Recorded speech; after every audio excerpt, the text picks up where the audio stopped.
အားလုံးပဲမင်္ဂလာပါရှင် transform ဆိုရင်မြေပြင်စင်းမုံတို့လေးကိုဘယ်လိုသုံးရတယ်လို့မေးထားလို့ပါရှင်။ဘာဖြစ်လို့လဲဆိုတော့သူတို့သုံးနေတဲ့ပလဲတို့ပစုပါတို့ဓာတုဓာတ်မျိုးစာတွေကိုသူတို့သုံးနေကြတယ်။အဲ့အကြီးကြီးနေပေါ့နော်။တိတ်ဧကကိုဘယ်နဲ့ဒီလိုပဲသူတို့သုံးနေကြတာပါတဲ့။ဒီမြေပြင်စင်းမုံတို့လေးဟာတဲ့တထုပ်ကို2ဧကသုံးဖို့1ဧကသုံးလို့ရတယ်ဆိုတော့သူတို့စိတ်ထဲမှာမယုံမကြည်ဖြစ်တယ်ပေါ့နော်။ဒီအထုပ်သေးသေးလေးက2ဧကသုံးဖို့1ဧကကိုပြုပြင်နိုင်ပါမလားပေါ့နော်မေးတယ်။သူတို့ကတဲ့နှစ်တိုင်းပဲစပါးပဲပြောင်းနှံဒီနဲ့မျိုးစုံစိုက်ကြတာပါတဲ့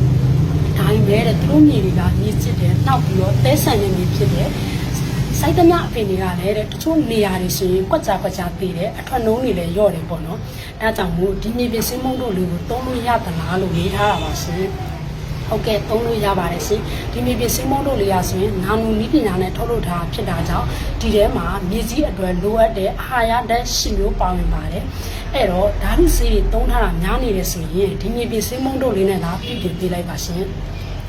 ဒီမြေပြင်စင်းမုံတို့လေးရဆိုရင်အပင်မဆိုင်ခင်မှာရေနဲ့ဖြောပြီးတော့ဖြန့်ပေးလို့ရတယ်စဘာအတွက်သုံးမယ်ဆိုရင်သုံးနေကြဓာတုဓာတ်မျိုးစာနဲ့လူးနေပြီးရောပတ်ပေးလို့ရတယ်ဒီမြေပြင်စင်းမုံတို့လေးကိုသုံးလိုက်ခြင်းအပြင်မြေကြီးကအားဖြစ်သွားမယ်အပင်လေးရှင်တန်လာမယ်အမြင့်ခိုင်မယ်ကုန်ကြစိတ်တက်တာပြီးအထွက်လုံးဆိုလည်းပြပြတာတာတိုးလာပါလိမ့်မယ်ရှင်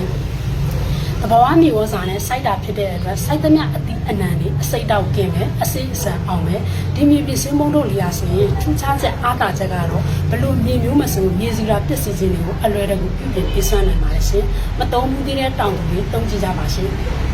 ဆက်တယ်မောင်ချင်းနေဆိုတော့39 4 4 4 4 6 6ကိုဆက်တယ်မောင်နိုင်ပါလေရှင်ကျွန်မကတော့ transform အင်းမြင်ပါ